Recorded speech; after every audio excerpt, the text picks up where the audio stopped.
오늘은 또 이제 최근 이슈가 되고 있는 이 러시아랑 우크라이나 전쟁 또 침공 이슈에 대해서 생각을 좀 해보겠습니다. 만약에 이제 이게 실제로 벌어지게 된다면 이제 개별 기업들 간에는 뭐 관련이 없을지라도 이제 에너지 자산들에는 좀 큰 영향을 미칠 것으로 보이는 만큼 최근에 이제 러시아가 왜 이렇게 좀 우크라이나에 대해서 강경하게 나오는지 간단히 좀 생각을 해보겠습니다. 이제 그 전에 잠깐 이 러시아랑 우크라이나라는 이 나라의 배경을 좀 이해할 필요가 있는데요. 이제 현재 이 대부분의 분들이 러시아의 수도를 이제 모스크바라고 생각을 또 하고 계시겠지만은, 근데 사실 러시아의 진짜 수도는 지금 우크라이나의 수도인 이 키예프입니다. 그래서 이제 여기 보시면은 이제 하이라이트를 쳐놨지만은 이제 1240년까지 이제 이 키예프는 루스인이라고 해서 이제 러시아인 그리고 이제 우크라이나인들의 기원이 된 민족들이 살았었는데, 이제 1240년까지만 살았던 이유는 이제 이해 이런 식으로 이제 몽골군이 침입을 했기 때문입니다. 그래서 이제 이때 이제 멸망이 되고 나서 이전한 수도가 지금의 이제 모스크바인데, 그래서 여기에 보면은 1283년도에 이 모스크바를 수도로 하는 나라를 이제 건국을 하게 되는 것이죠. 그래서 이제 이 국가 안에는 러시아 사람들도 포함되어 있었지만은 이제 우크라이나 사람들도 많이 있었는데, 이제 그러다 보니까는 이 러시아 사람들은 이 우크라이나 사람들을 자기네 국가라고, 자기네 사람들이라고 생각하는 이유가 이제 여기에 있는 것입니다. 그러니까 뿌리가 이제 같기 때문이죠. 그래서 한동안 이제 우크라이나는 이 소련의 공화국의 구성국으로 있었는데, 근데 이제 시간이 흘러서 1차 세계대전이 발발합니다. 그런데 이제 1차 세계대전 때 소련은 패전국이 됐잖아요. 그래서 소련은 이제 폴란드한테 이 우크라이나의 영토 절반을 내어주게 됩니다. 이제 그러다가 이제 1932년에 이제 우크라이나 사람들이 이 러시아를 혐오하게 되는 결정적인 문제가 터지게 되는데, 당시 이제 이 사람 때문에 이제 우크라이나 지역에서 큰 문제가 발생하게 됩니다. 당시 이제 스탈린은 이 반쪽짜리 우크라이나 지역에 있는 농촌 주민들에게 이 집단 농장화를 할 것을 이제 강요를 하는데요.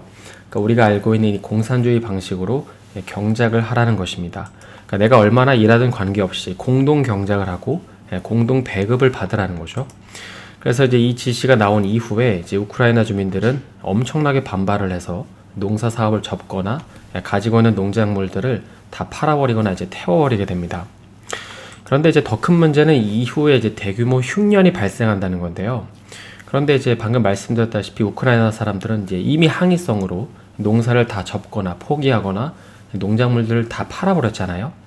그래서 이제 이때 무려 인구의 20%가 이제 아사, 그러니까 굶어 죽게 됩니다. 근데 이제 소련 같은 경우에는 본인 휘하에 있는 국가 사람들이 죽어가고 있는데도 소련은 이걸 보고만 있고 도와주질 않습니다. 그래서 이제 사진에서 보시는 것처럼 사람들이 굶어서 죽었는데 그냥 아무렇지 않게 사람들이 지나가고 있죠. 그러니까 이게 이제 흔한 일이었기 때문입니다. 그래서 이 끔찍한 사건 이후부터 이 우크라이나 사람들은 이제 러시아 사람들이라고 하면 이제 치를 떨게 되는데, 이제 그리고 얼마 뒤에 이제 2차 세계대전이 일어나게 됩니다. 아시다시피 이제 소련이 2차 세계대전 이 승전국에 포함이 되죠. 그래서 이제 폴란드가 가지고 있던 이 나머지 우크라이나의 절반, 그러니까 우크라이나 영토 절반을 다시금 이제 소련이 가지고 오게 됩니다. 그러니까 소련 입장에서는 이제 원래 자기 땅이었던 거를 이제 다시 되찾은 것이죠. 그리고 이제 여기에 더해서 소련은 이 독일을 반으로 갈라서 이제 동독을 본인이 지배하고 나머지 이제 서독은 미국이랑 영국을 중심으로 이제 이들 서방 국가들이 지배하게 되는데요.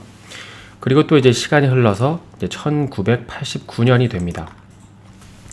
이때는 이제 그 유명한 베를린 장벽이 무너지는 사건이 발생을 하게 되는데, 근데 이제 당시 장벽을 무너뜨리기 전에 이 서독을 지배하고 있던 미국이 동독을 지배하고 있던 소련에게 한 가지 딜을 요청하게 됩니다. 그러니까 독일을 이제 통일시키면, 우리가 이제 독일을 통일시키면 이제 본인들이, 그러니까 미국이 독일 동쪽에 있는 뭐 폴란드나 슬로바키아나 헝가리 같은 나라들로 이제 영토를 확장하지 않겠다고 약속을 하는 것이죠. 왜냐하면 이제 동쪽으로 미국이 영토를 확장하게 되면 결국 그 끝에는 이제 러시아가 있잖아요.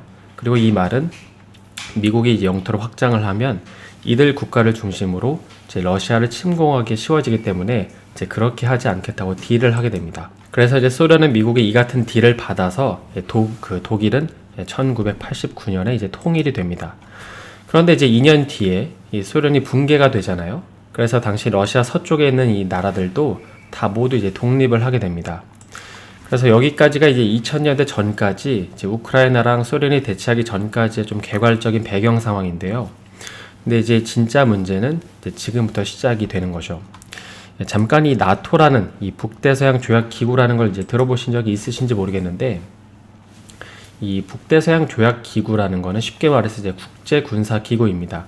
그러니까 이 조직이 하는 일은 예를 들어서 이제 어떤 회원국이 나토 회원이 아닌 다른 나라에게 공격을 받으면 집단으로 우르르 가서 이제 군사 행동을 해주게 됩니다.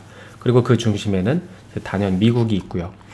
그래서 대표적으로 이제 미국이 9.11 테러를 당했을 때 이 나토군은 이제 아프가니스탄에 이제 군사를 보내서 이제 전투에 참여를 하는 일이 있게 됩니다. 그런데 이제 아까 미국이 이제 독일 통일 조건으로 내건 딜이 이제 독일 동쪽에 영토 확장을 안 한다는 거였는데, 그런데 갑자기 2000년대 이후에 이런 식으로 이제 하나둘씩 소련에서 독립한 국가들이 이 나토에 가입을 하게 됩니다. 사실 나토라는 게 이제 미국 중심으로 되어 있기 때문에 한편으로 나토에 가입을 한다는 거는 이제 미국 편에 선다는 말이잖아요. 그래서 여기 보면은 뭐 슬로바키아나 불가리아, 에스토니아, 리트비아, 뭐 리투아니아, 그러니까 이런 어떤 소련으로부터 독립한 국가들이 모두 이제 같은 날에 나토에 가입을 하게 됩니다. 그러다 보니까는 러시아 입장에서는 이제 불만이 생기는 거죠.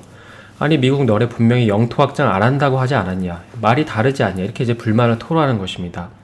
그리고 또 이걸 보고 이제 우크라이나도 이제 이런 생각을 하는 거죠. 아, 우리 또 나토에 가입을 해야겠다는 생각 말이죠. 특히 이제 우크라이나 같은 경우에는 이 앞서 살펴본 스탈린 때문에 이제 고통받았던 걸 잊지 않았기 때문에 이제 독립 이후에, 그러니까 소련으로부터 이제 독립된 이후에 이제 반러시아 정권이 집권을 했는데, 특히 이제 국가적 차원으로 나토에 가입하기 위해서 적극적으로 이런 식으로 추진을 하기 시작합니다. 그러다 보니까는 뭐 러시아 같은 경우에는 뭐 다른 나라들은 그렇다 치더라도 이제 우크라이나가 가입을 하려고 한다니까는 펄쩍펄쩍 뛰기 시작하는데, 왜냐하면 우크라이나 같은 경우에는 이제 이런 이유가 있기 때문입니다. 이 나토는 아까 미국 중심의 군사 기구라고 말씀을 드렸잖아요. 그러니까 이 말을 조금 더 확대해서 생각을 해보면 여차하면 이제 우크라이나에서 모스크바로 타격을 가할 수 있기 때문입니다. 그래서 여기가 이제 우크라이나고 여기가 이제 모스크바니까는 여차하면 여기서 이제 핵을 날려서 타격할 수도 있다는 거죠. 그래서 이제 러시아는 이 우크라이나를 진정시키기 위해서 처음부터 뭐 무력으로 위시하기보다도 처음에는 이제 감정에 호소하기 시작합니다. 생각을 해봐라. 우리 과거에 같은 민족이지 않았냐. 원래 이제 우리 조상이 살았던 수도 같은 경우에는 원래 너네 나라의 수도인 키예프였는데 이 몽골족들 때문에 모스크바로 수도 이전된 거지 조상은 같다는 것입니다. 그리고 또 이제 그 정체성을 확인하는 방식 중에 하나로 이제 우크라이나 영토 내에 있는 이 크림반도라는 지역에서 투표를 해서 그들이 원하면 이제 러시아로 편입시켜주겠다라고 딜을 합니다. 그러니까 너네 나라 사람들이 우리 러시아를 어떻게 생각하는지 한번 이제 보겠다는 거죠.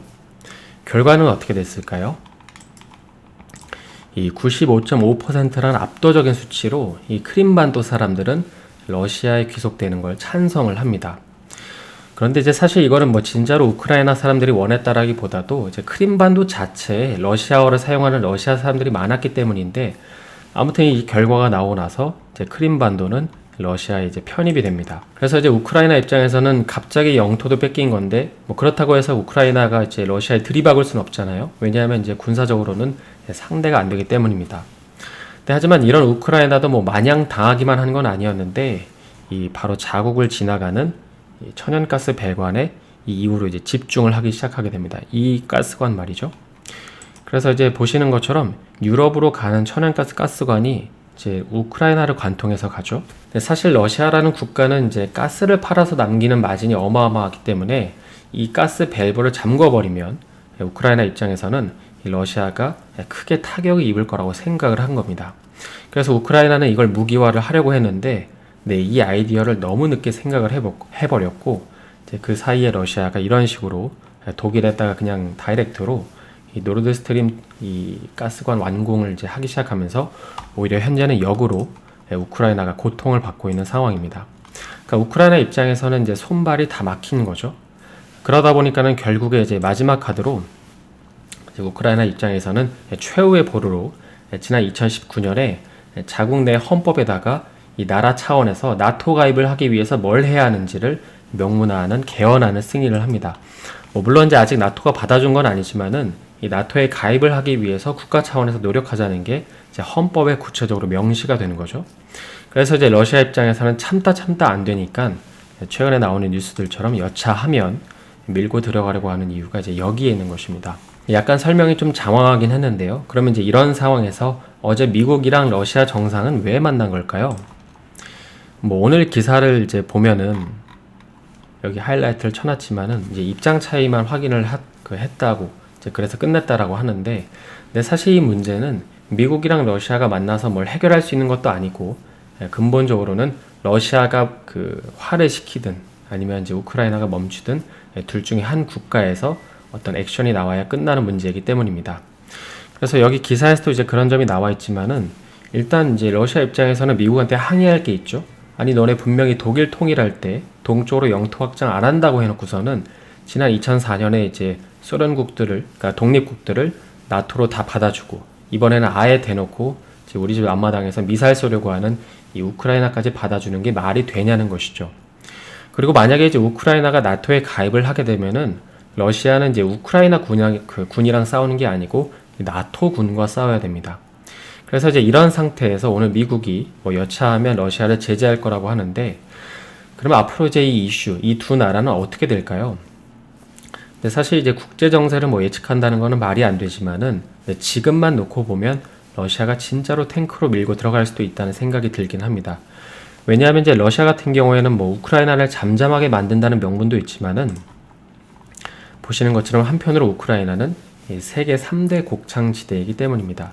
그래서 이제 러시아 입장에서는 뭐 이번 기회에 시끄러운 것도 정리가 되고 또 이제 먹고 사는 것도 문제가 해결이 되니까 진지하게 고민을 하고 있다고 하는데, 만약에 정말로 최악의 경우 전쟁이 발발한다면 좀 금융시장은 일시적으로 이제 크게 놀랄 수밖에 없겠죠. 당연히 안전자산에 대한 선호 심리가 강해질 거고, 특히나 이제 그 천연가스나 이 정유시설의 타격이라도 가해지면 이런 어떤 원자재 이슈 역시 재점화될 수밖에 없기 때문입니다.